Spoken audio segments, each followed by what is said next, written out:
आज हमारे साथ एक बेहद खास मेहमान कार्यक्रम में होने जा रहे हैं शामिल और उनका नाम है सौरभ मुखर्जी साहब, जो कि मार्सिलस इन्वेस्टमेंट मैनेजर्स के फाउंडर हैं और सीईओ भी। 20 साल से ज़्यादा लंबा गहरा अनुभव उनका है भारतीय कैपिटल मार्केट्स में इन्वेस्टमेंट करने का और उन्हें रिसर्च करने का। उन्होंने एक किताब भी लिखी जिसका नाम है डायमंड्स इन द डस्ट, और साथ ही साथ 11,000 करोड़ के आसपास का asset under management Saurabh Mukherjee साहब के पास है।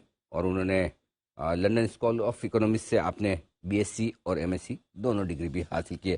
सौरभ सर, बहुत बहुत स्वागत है आपका। धन्यवाद साल के पहले दिन हमारे साथ जुड़ने के लिए। सबसे पहले आपको सर, आपकी पूरी टीम और मार्सिलस के सारे निवेशकों को नए साल की बहुत बहुत शुभकामनाएं। आप बेहतरीन काम आगे भी इसी तरह से करते रहें और लोगों के लिए वेल्थ बनाते रहें, ऐसी हमारी शुभकामनाएं sir. Thank you Anil ji, happy new year to all your viewers as well sir. बिल्कुल सर, लेकिन वेल्थ बनेगी नहीं बनेगी ये आप ही को बताना है। तो इसलिए सबसे पहले शुरुआत कहाँ से करें, इंडिया से या बाहर से? आपकी प्रेफरेंस कहाँ से, कहाँ की बात करने की पहले सर? आई थिंक घर के मामले से शुरुआत करते चलिए हैं। बताइए। बिल्कुल सर, जो अच्छी चीजें वहीं से शुरुआत करें। बताएं सर, हिंदुस्तान का क्या हाल रहेगा 2023 में? तो देखिए, जहां तक हमारे कंट्री की इकोनॉमी का सवाल है, आपके दर्शक इंश्योर हर हफ्ते देख रहे होंगे जो आंकड़े आ रहे हैं, वो जीएसटी कलेक्शन का हो, पावर कंजम्पशन का हो, फ्रेट का हो, डायरेक्ट टैक्स कलेक्शंस का हो, आंकड़े काफी सॉलिड हैं। मेरा जो अनुमान है बेसिस जो सारा जो हाई फ्रीक्वेंसी डेटा आ रहा है कि इकोनॉमी करीबन 7% के आसपास ग्रो कर रही है। अगर आप इन्फ्लेशन मान लीजिए 6-7% का, तो मतलब 13-14% पे नॉमिनल जीडीपी ग्रो कर रही है, which means corporate earnings growth generally high teens की तरफ, अच्छे कंपनीज के लिए लो 20s में रहेगा। और वही पिक्चर हमारे पोर्टफोलियो में भी उभर के आ रहा है। अगर मैं फर्स्ट 6 मंथ्स H1 का डेटा देखूं, हमारे पोर्टफोलियो में अर्निंग्स ग्रोथ, प्रॉफिट ग्रोथ करीबन 20 से 25% है। इसलिए आपके दर्शकों के तरफ से जो मेरी सोच रहेगी कि इंडिया में निवेश करने का मौका अच्छा है। मेरे को पता है कि इंडेक्स ने ज्यादा पैसे नहीं बनाए, हमारे सारे portfolios actually 5 to 10% Y down है। बट कभी जिंदगी में ज्यादा हमने स्टॉक प्राइस के बारे में सर खपाया नहीं। हम धंधे पे फोकस करते हैं, इकोनॉमी पे फोकस करते हैं। जहां तक हमको नजर आ रहा है इकोनॉमी की हालत बहुत ही मजबूत है, सुदृढ़ हालत में है इकोनॉमी। इसलिए निवेश किया जाए और इंडिया के इकोनॉमी का फायदा उठाया जाए। तो और 2023 में सर ग्लोबल मार्केट्स क्या और अब यहाँ से बेहतर हो सकते हैं या अभी भी काफी बड़ी गिरावट की रिस्क है वहां पर?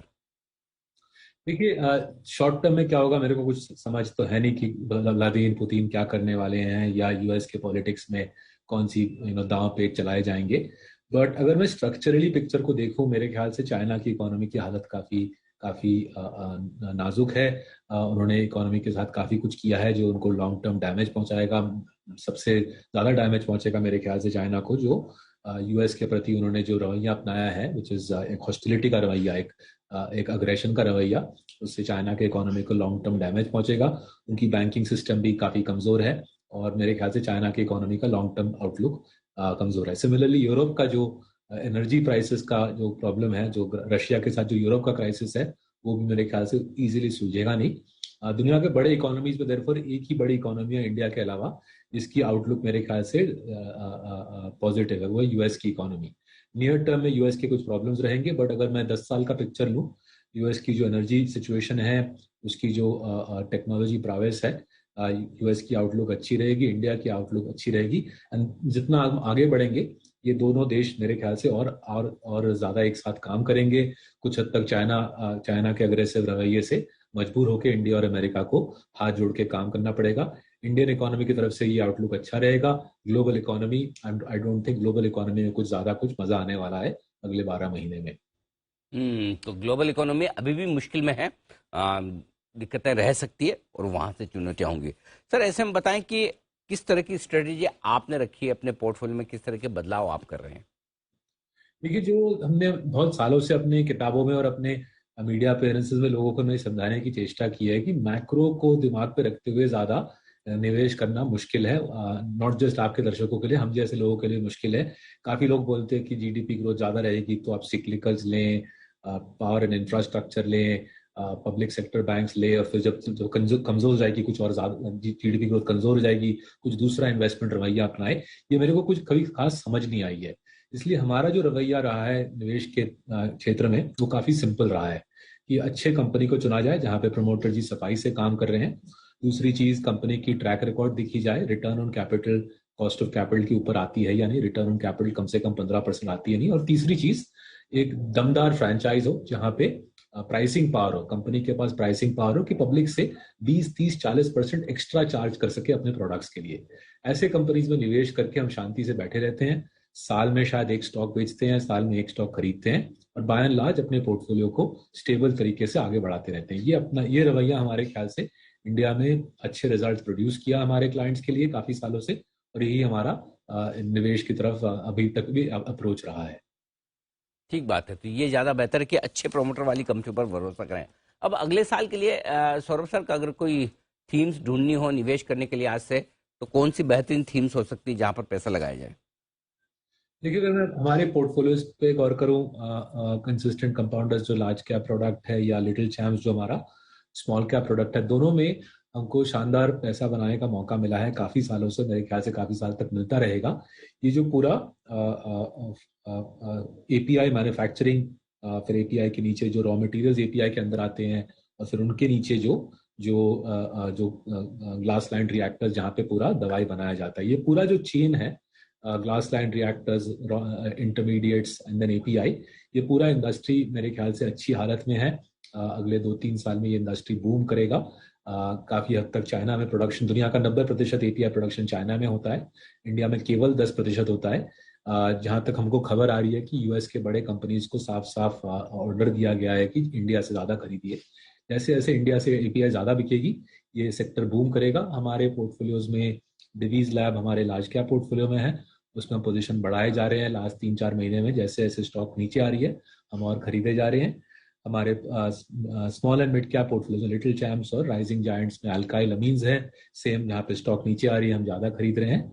और फिर हमारे स्मॉल कैप पोर्टफोलियो में जीएमएम, फॉडलर और पोशाक नाम के 2 स्टॉक्स हैं। इन सारे स्टॉक्स में मेरा खुद का निवेश है, मेरे फैमिली का निवेश है, मेरे माँ बाप का निवेश है और हमारे 10,000 क्लाइंट्स का निवेश है। तो ये वाला पूरा सेटअप मेरे को बहुत अच्छा लग रहा है, एपीआई और intermediates, raw materials feeding into API. Interesting है। तो ये थीम है जिन पर आपको फोकस करना है और बढ़िया मौके यहाँ पर बन सकते हैं। कोई ऐसी खास थीम्स हैं सर या सेक्टर्स हैं जिनमें रिस्क ज़्यादा रहेगी 2023 में और वहाँ पैसा लगाने से दूर रहना चाहिए? तो देखिए, हमारा हमारा रवैया रहा है मार्सलिस में, जैसे मैं बोल रहा था कि साफ सुथरे अच्छे प्रूवन कंपनीज में पैसा लगाया जाए। तो फाइनेंशियल्स में भी वही किए जा रहे हैं लास्ट 4-5 साल से। हम HDFC bank, Kotak bank, Bajaj finance, Cholamandalam, आवास, होम फर्स्ट, ऐसे लेंडर्स में हम पैसा लगा रहे हैं। काफी लोग इंडिया में पीएसयू बैंक्स में पैसा लगा के कमा चुके हैं लास्ट 3 साल में, तो काफी उत्तेजित हैं वो लोग। उनको लग रहा है पीएसयू बैंक्स का कोई नया दौरा आया है जहाँ पे लॉन्ग टर्म कमाने का मौका मिलेगा। जहां तक हम पीएसयू बैंक के फंडामेंटल्स को देखते हैं, उनकी डेट इक्विटी रेशियो, उनकी जो फाइनेंशियल गियरिंग है, वो एचडीएफसी बैंक या कोटक बैंक के मुकाबले डबल है। सो एचडीएफसी बैंक आपको 18% आरओई देती है 9 टाइम्स गियरिंग पे। स्टेट बैंक ऑफ इंडिया आपको वही आरओई देती है अराउंड 18 टाइम्स, 19 टाइम्स गियरिंग पे। मेरे को ये काफी डर लगता है। हम कंजर्वेटिव इन्वेस्टर हैं, जब मेरे को दिखता है कि कोई बड़ा बैंक इतने इतने बड़े गियरिंग पे ऑपरेट कर रहा है 18, 19, 20, and this is not just SBI, most PSUs की गियरिंग बहुत ऊंची है, उससे मेरे को डर लगता है। बिकॉज मेरे को लगता है कि अगर छोटा सा आपका एनपीए पे हिट आ जाए, छोटा सा एनपीए डिटीरिएशन आ जाए, इतनी बड़ी गियरिंग से वो एम्पलीफाई हो जाएगा। इसलिए मार्सलिस की टीम पीएसयू बैंक से दूर है। इससे हमारे परफॉर्मेंस पे एडवर्स इम्पैक्ट आया है लास्ट 2 साल से, बट उस पर ज्यादा हम ख्याल नहीं रखते। हमारा ख्याल है कि पैसा सुरक्षित रहना चाहिए, निवेश हमेशा सुरक्षित, कंजर्वेटिव होना चाहिए। इसलिए हम अच्छे प्राइवेट सेक्टर बैंक्स और एनबीएफसी के साथ जुड़े हुए हैं, पीएसयू बैंक से हम दूर रहे हैं। तो ये है आपके लिए पूरा का पूरा सेक्टर आउटलुक, जहां पर आपको थोड़ी सावधानी भी रखनी है। सौरभ सर, बहुत बहुत धन्यवाद आपका समय देने के लिए, और साथ ही साथ बाजार पे डायरेक्शन पर और सारे स्टॉक्स और सेक्टर्स पर अपनी राय हमारे दर्शकों को देने के लिए एक बार फिर से आपका धन्यवाद और नए साल की शुभकामनाएं।